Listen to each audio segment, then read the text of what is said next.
Our last speaker for the morning is Dr. Julie Levy. The title of her presentation is Shelter Crowd Control, Keeping Community Cats Out of Shelters. She is sponsored by Boehringer Ingelheim, so we would like to thank them for graciously hosting Dr. Levy's presentation. Dr. Levy is a diplomate of the American College of Veterinary Internal Medicine. Since 2008, she has been director and Maddie's professor of shelter medicine in the Maddie Shelter Medicine program at the University of Florida. She graduated from the College of Veterinary Medicine at the University of California, Davis in 1989, followed by an internship at Angel Memorial Animal Hospital in Boston, and then a residency in small animal internal medicine at North Carolina State University. And if that wasn't enough, she then completed a PhD at North Carolina State studying the pathobiology of FIV infection in cats. Most of you know Dr. Levy as founder of Operation Catnip also. This is a university-based feral cat spay-neuter program at the University of Florida, and together with its sister program in Raleigh, North Carolina, has sterilized more than 45,000 cats since 1994. Dr. Levy has published more than 100 journal articles and textbook chapters. She's the recipient of numerous awards, very distinguished awards, such as the Carl Norden Pfizer Distinguished Teacher Award, the Outstanding Woman Veterinarian of the Year for the United States, and the European Society of Feline Medicine Award for Outstanding Contributions in the field of feline medicine. So please help me welcome Dr. Levy.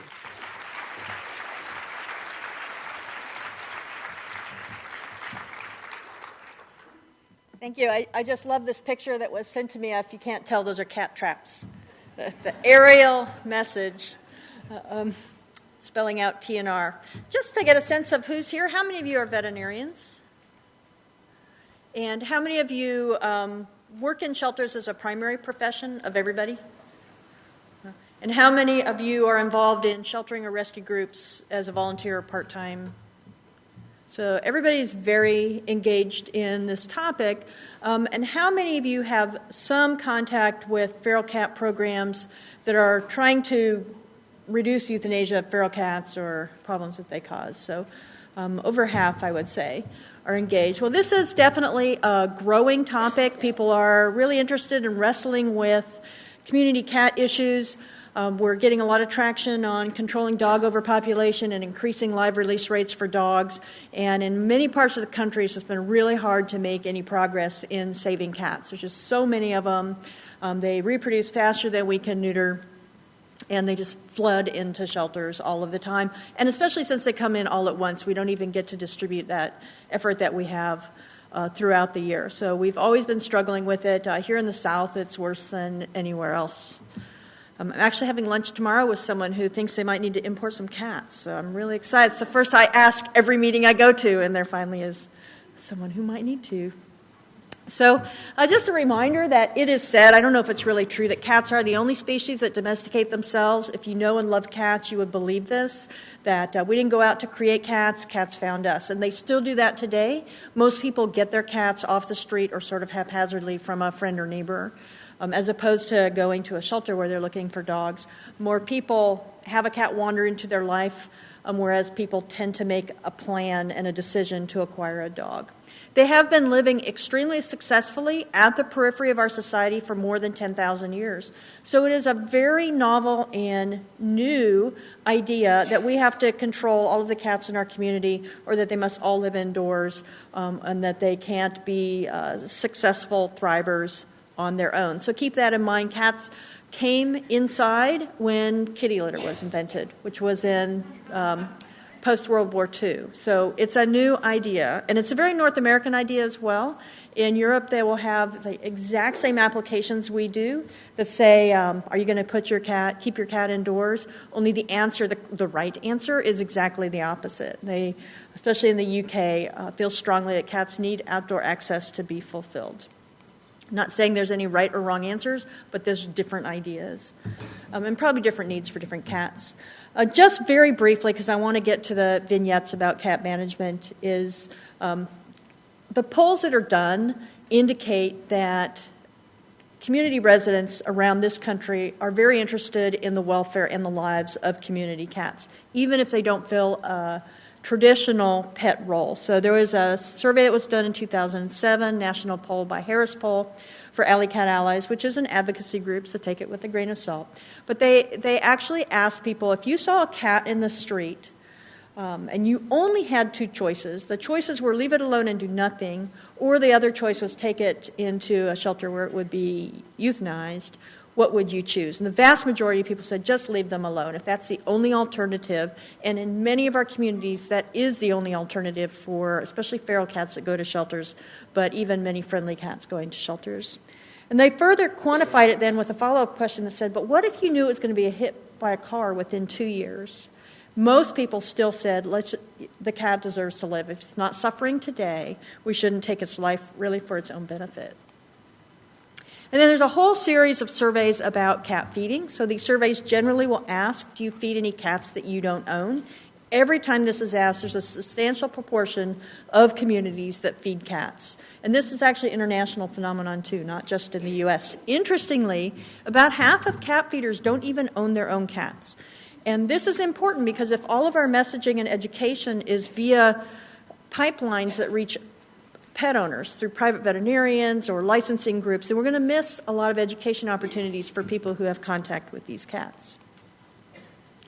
And then when we boil down all of the numbers about where do cats really come from, those of us who are working on trying to reduce shelter intake and euthanasia by reducing pet overpopulation, it is also very clear that community cats, those free-roaming cats that are either feral or stray, are the primary source of new kittens. And it's even been estimated, because neuter rates are so high in pets now, that if we relied on pet cats to be the source of new pets, that they wouldn't replace themselves. So we have done a really good job convincing pet owners to neuter their pets and making that available to them. They don't always neuter them soon enough, so there's a lot of accidental litters, and we need to work on backing up the age of neutering. But it is very clear that most kittens are born to these unowned or semi-owned cats. And this is the low-hanging fruit. This is our TNR clinic at the University of Florida. We typically will do 200 to 250 cat neuters in a single day, with a lot of you have volunteered, either as students or veterinarians coming to do surgery. A question or a comment we hear a lot is TNR doesn't work, and we're hearing a lot of that right now from Hillsborough County. I know some of you are from Hillsborough County right now. I actually got a last-minute document about Hillsborough County, and that is an addition to your notebook that I thought was a very interesting analysis of some of the comments that are coming from there. But we've heard this all along. TNR doesn't work, and so it's not a good alternative. And so I think we need to say, well, what do we mean by work, and what are the goals of programs that are directed toward community cats? So one level of working is help that cat that's in front of you. And most of our caregivers that bring us cats are not concerned about the population of cats in their entire county. What they're concerned about is that cat in their backyard and improving her welfare or preventing her from developing a whole colony of cats in the backyard. And so we can definitely say TNR works for that cat. We've got nice data to show that welfare and body condition improves after neutering. I'm actually not going to talk about that because I don't have time to do it. I really want to talk more about numbers.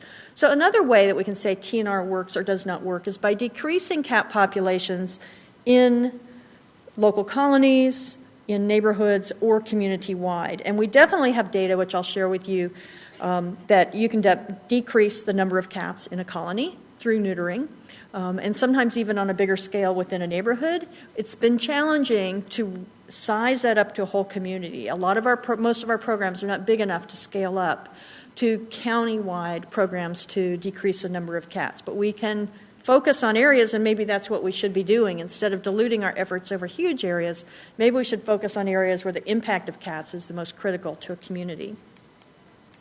And we can look at whether these TNR programs or cat management programs decrease shelter intake. And we have a study that addresses this. And then finally, we can look at whether TNR works by decreasing shelter cat euthanasia. So there's two different ways to look at it, keeping cats out of shelters or dealing with cats after they get to shelters. So very quickly, a series of brief vignettes that provide some actual data and numbers. So decreasing cat populations in colonies, neighborhoods, and communities. So this is programs that are separate from the sheltering system. These cats never enter the shelter. They're just out in the community, and we either ignore them or we have some sort of intervention to manage them. So two examples. One is the University of Central Florida.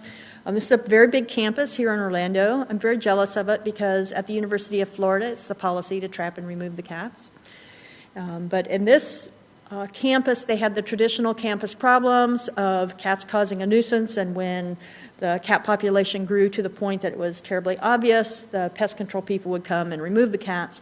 And that caused a lot of friction with staff and students who cared about the cats and were sabotaging the trapping efforts. So some staff at UCF started doing their own TNR back in 1991, which was when it was first developing.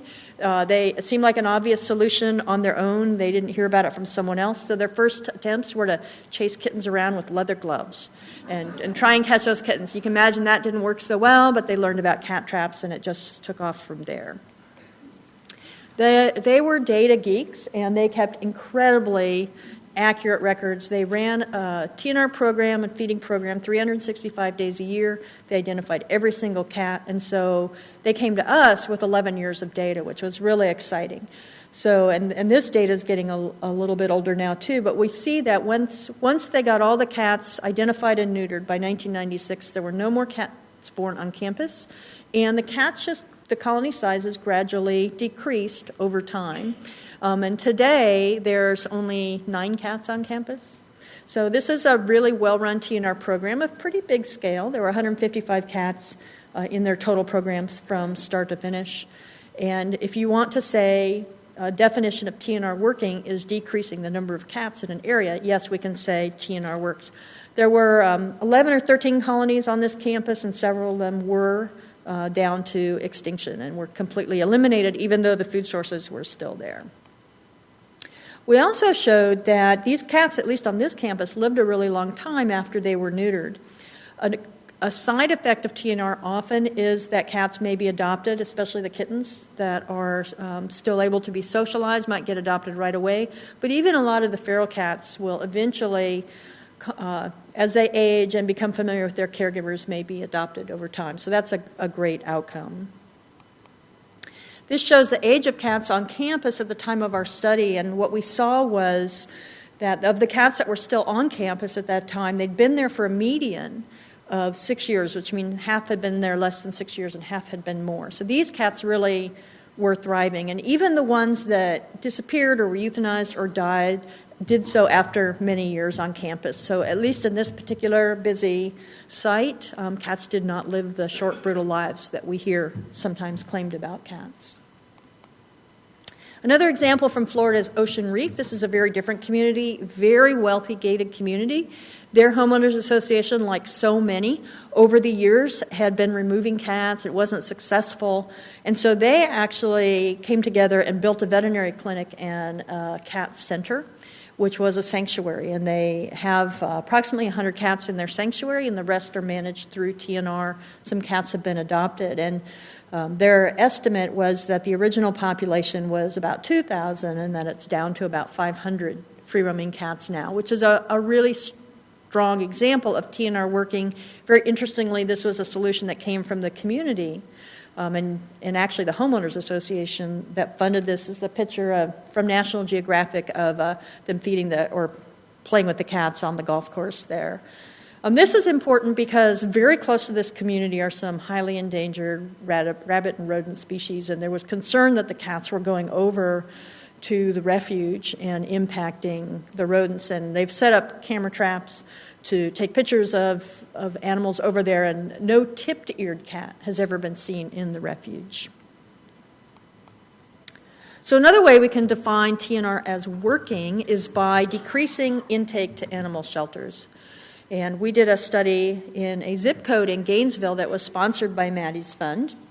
We picked a zip code that had a high number of cats going to animal control, and we wondered if we really focused our TNR efforts intensively on that zip code, could we do enough to actually impact the number of cats expected to go to animal control.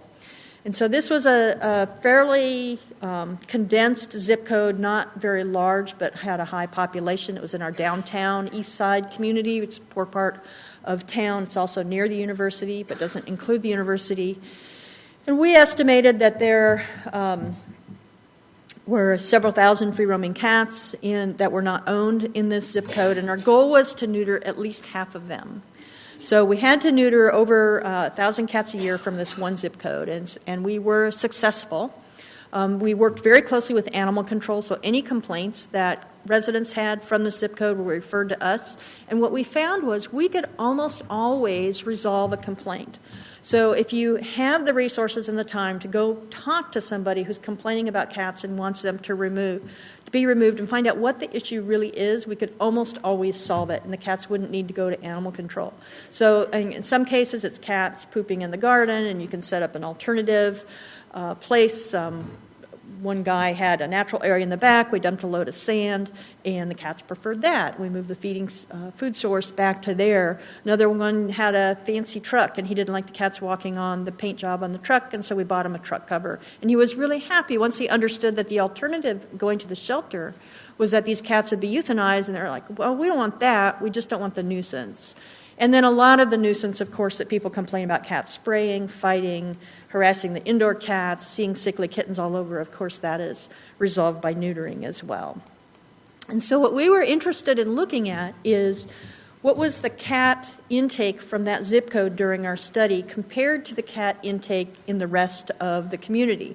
And so the blue line is cat intake from all of the rest of the county. The orange line is cat intake from our zip code. And what we see here, starting at 100%, how just being in the community, resolving these issues one-on-one and intensively neutering had a very dramatic and almost immediate impact on cat intake. This was extremely expensive and time-consuming, so this is not something to take lightly, but I think that as we get more sophisticated at interrogating our shelter intake data and focusing on areas where cats are a real big issue, I think we can pull these kinds of programs off. It would be very difficult to scale up this program to our whole county, though.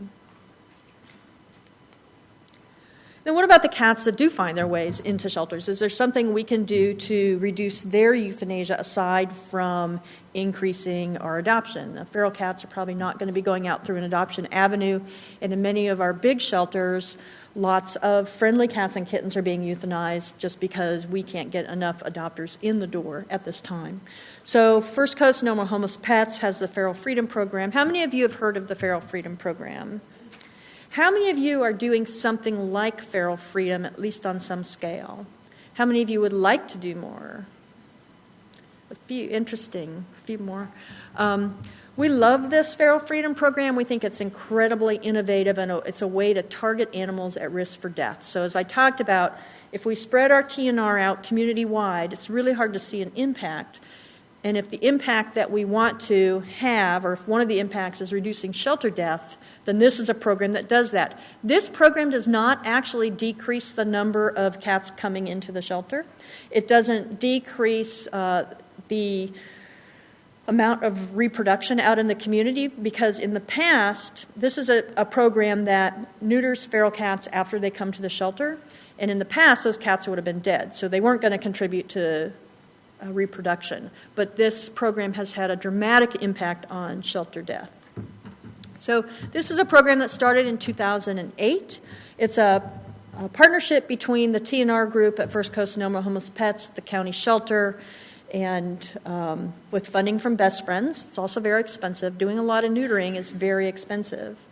And it started out with them asking for their tip-eared cats back, and then the county said, well, why don't you just take all the feral cats? And so they got more than they asked for, but they found a really novel way to address this. And this program puts resources towards the nuisance cats, the ones that the community objects to. This is a graph that shows the shelter data before the program started. So the 2 years before the program, this was a very crowded shelter with 200 to 300 cats in it at any one time. The most remarkable thing was their live release rate was less than 10%. They adopted out about 500 cats a year in this gigantic shelter. So being a cat and getting admitted to this shelter was a very hazardous activity. So how does it work? Citizens borrow traps from the shelter, and animal control will come and pick up the cats after they're trapped.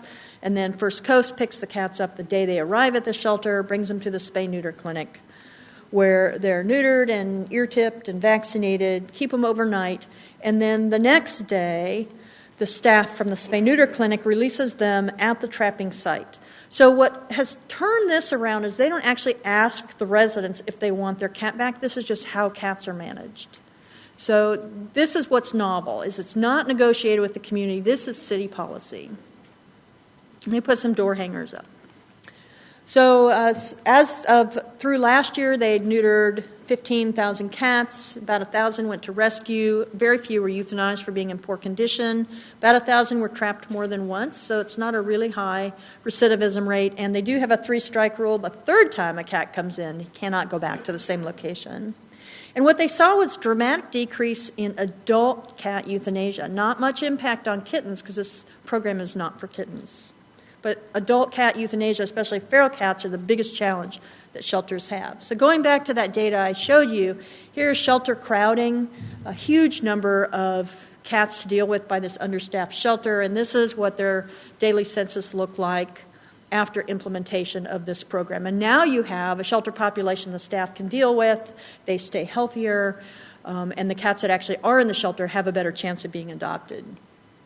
This is what the live release rate would have been without the program, and this is the live release rate after the program. Overnight, live release rate for cats going from 10% to over 50% on average throughout the year through this one program. Live release rate goes down in the summer. That's because of kittens coming in during the summer. So these are 3 great ways to have impact with community cat programs, but what if everything you do, you implement all of this, it's still not enough and cats are still dying in your shelter unnecessarily? Dr. Hurley from UC Davis and I have been giving a lot more thought to the idea of whether we really should be taking in cats from the community, especially if the risk that they face in the shelter is much higher than what they face in the community. And just to take my community as an example, Alachua County, these are some calculators you can use to estimate how many cats are in your community. So we have about 68,000 pet cats, 60% of which go outdoors, so 42,000 pet cats going outdoors, about 38,000 unowned community cats outdoors. Like all shelters, almost without exception, our cat euthanasia rate is directly related to intake. If we take in fewer cats, there are fewer cats euthanized. So we do have a lot of programs to have happier outcomes, trying to increase adoption, but it is very hard for shelters to overcome this dynamic for cats. So if we want to reduce shelter euthanasia, reducing intake is the most profound impact we can have. So this is all of the cats in our community, all the outdoor pet cats. So pet cats, the outdoor community cats, most of whom we're not doing anything to. Those cats in the red, they're going outdoors, they never come into the shelter, they never come into our TNR program. The vast majority of cats in our community we have no interaction with.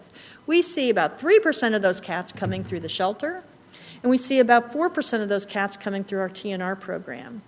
So this really begs the question is, what if we didn't take cats into the shelter? Would that actually impact what's happening in the community, either on the side of cat welfare or on the side of quality of life of our residents? Probably not. We are processing such a tiny fraction of the outdoor cats through our shelter. And that's what this little graph shows. One tiny little bit of the cat population is coming in. It costs us about $500,000 to take in all those stray cats. And our euthanasia rate has plummeted, but it's still almost 50% for cats. Most of these cats that come in actually look pretty good. They're brought in as strays, either through our TNR program or to the shelter, and most of them are not sickly. They're pretty healthy.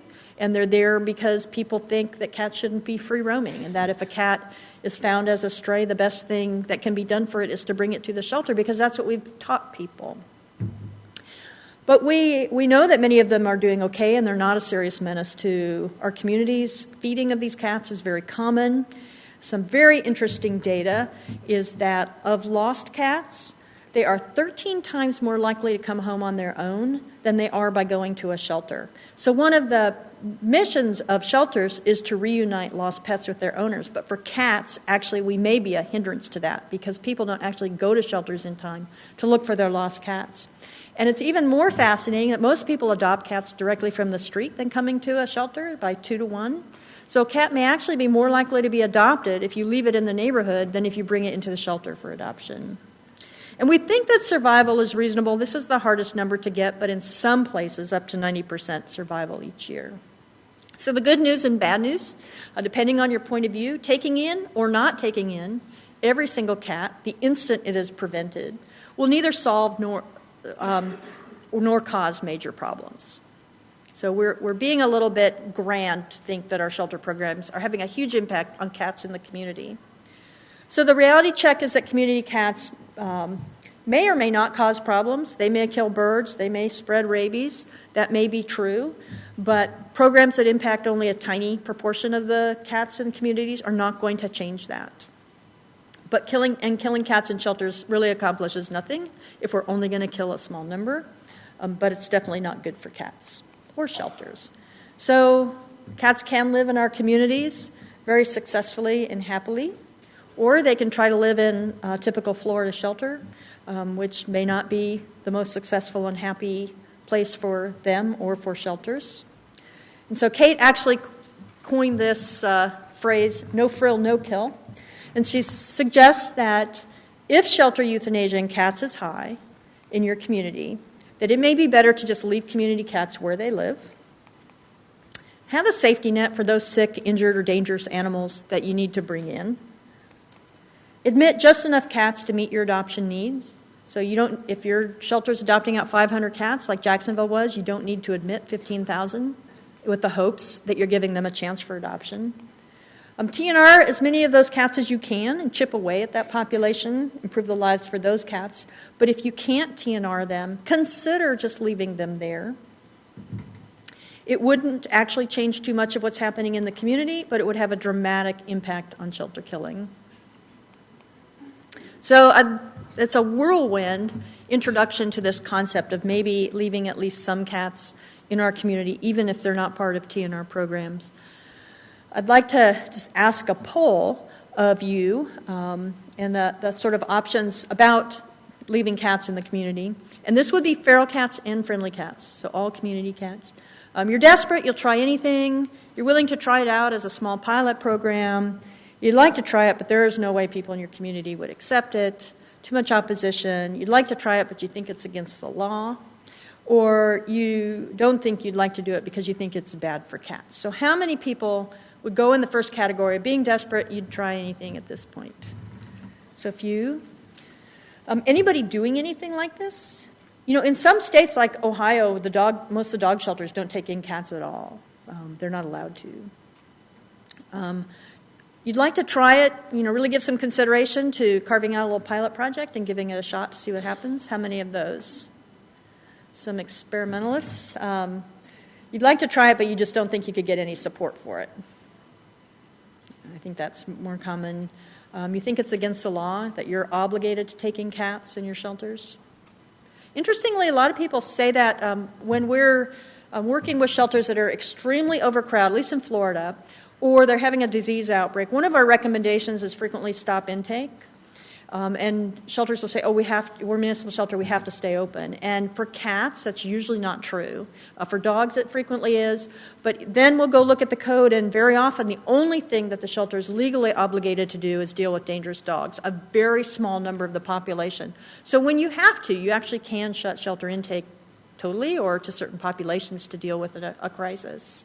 Or you think that this is just a bad idea for cats, that we should just keep an open door policy for any cat that someone wants to bring in. Usually somebody raises their hand. for that. I'm usually so intimidating by them that that's not the answer I want to hear. So I think this is interesting. I think there's some places we need to look at this. There's some interest. Dr. Hurley's consulting with a shelter that was just in miserable condition in Sutter County in California, and they were investigated by the grand jury. Cats were more likely to die in the shelter than get out through adoption, and they're implementing this, and they're trying it, and they're getting some decent community support for it. I do want to thank Maddie's Fund for supporting our program and making it possible for us to do all this work that we do with shelters and with training our students in veterinarians.